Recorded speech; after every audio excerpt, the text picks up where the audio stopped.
Pleasure to be here talking to you today. I live in Silicon Valley. I'm an entrepreneur, filmmaker, and I have a cloud security technology background. So I dabbled in a lot of fields. With regards to filmmaking, I write, direct, and produce. I've directed, written, and produced several short films, up to 37 minutes so far. Music videos, public service announcements, ads, corporate videos. I have yet to direct my first feature film, which will probably happen in the next couple of years as well. I've won a lot of screenplay accolades, awards, as well as for some of my films as well. One of my films is in Amazon Prime. And in terms of the shift from how it happened, I started out in technology. I started making movies for the past decade or so. And now finally, I'm an entrepreneur trying to bridge all the gaps and bring all this understanding together into one nutshell. So there's two parts to it, fiction and non-fiction, right? I started out my career as a fiction filmmaker, independent filmmaker. And then I branched out as of last year.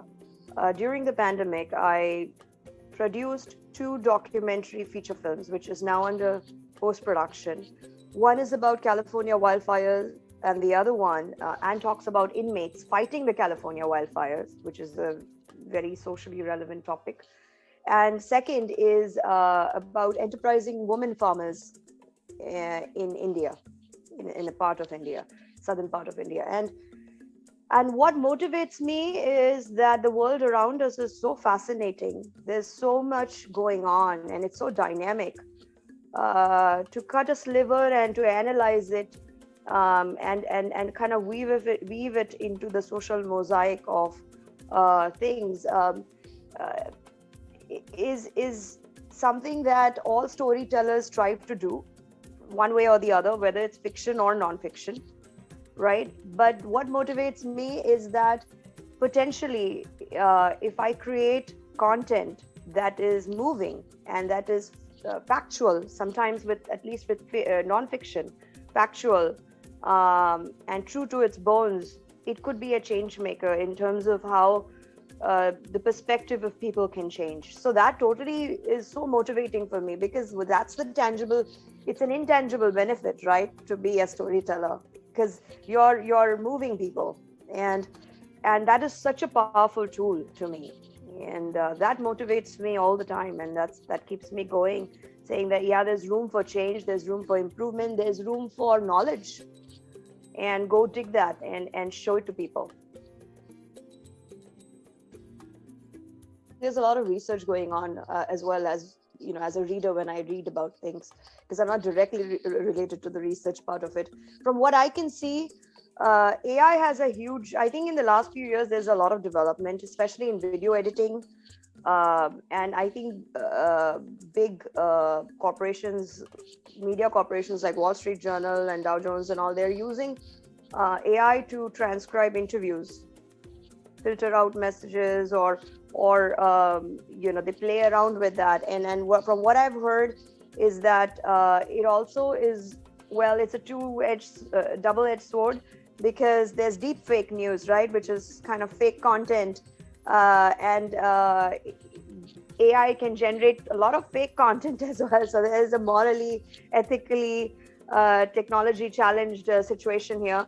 But at the same time, AI can detect that there is a fake news. So I think that's a very interesting proposition for media to be using AI.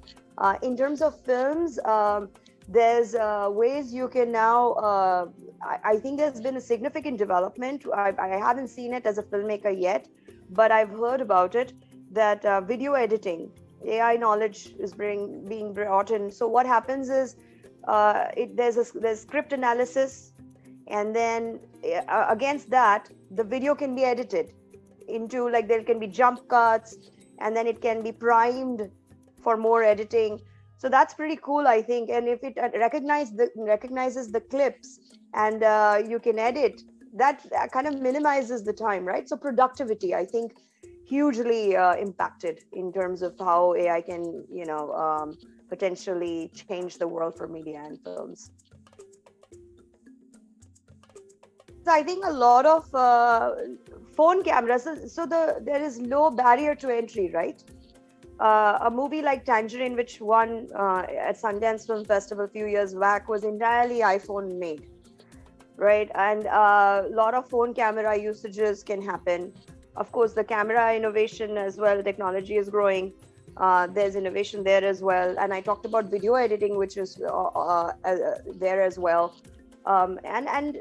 And drone technology, like look at how cool the aerial shots are or other shots are, things that filmmakers dreamt about and found innovative ways to do it. Drone technology is up there. And script analysis, that part, I think there's a lot that can be done with it. And I'm pretty sure people will come up with really innovative things there. Robotics, I'm not really sure, but I'm sure there's a huge lot of room of improvement. I think film industry is still a dinosaur industry in some ways, and change has been slow. It's been there, but it's slow, but it will happen, and it might be even rampant and rapid from here onwards. A little bit more needs to be researched, a little bit more needs to be kind of nurtured in terms of how the content is being introduced. I think that when you go wild out there, there's always some hits and misses, right? Some things are good and some things are not that well taken care of. So one of the things that comes to my mind is very less feedback is given to filmmakers, because like I was just talking about Amazon Prime Video, right? Like one of my movies is there. I just don't see any kind of demographic information, who's watching, what's going on.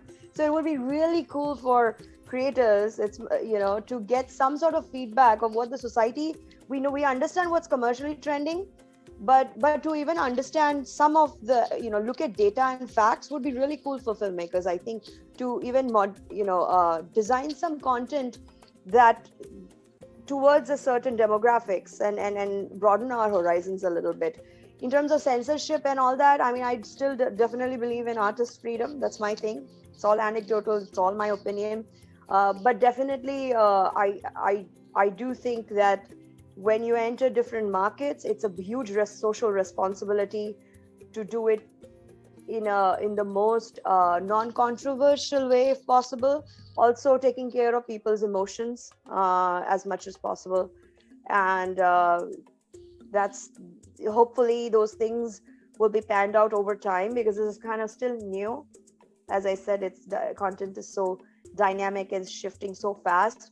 But since the 90s, we have seen the trend of like movies and even series like Friends that came into India, and that was like a game changer.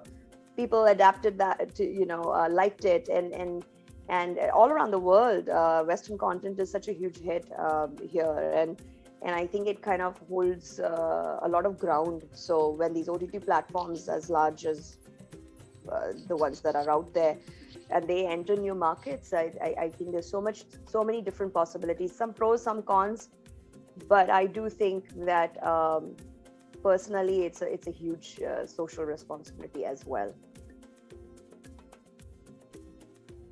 That's what the world is moving to in social media in general, right? There are the creators and then the consumers. I think the gap was huge and large, because there were all these different middlemen in between, and now that gap is closing, which is actually quite good, because as I said, that creators also don't get feedback. Either the product that they create at the end is a hit or it's a miss.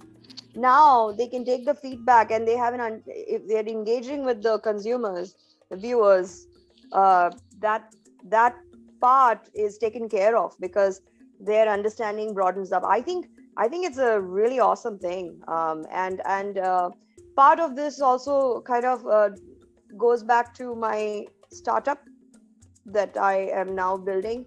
It's in stealth, so can't talk too much about it, but that angle is there. And that has been always on my mind as to how can we bring these two together. And I believe it's also the trending thing right now in the creator economy.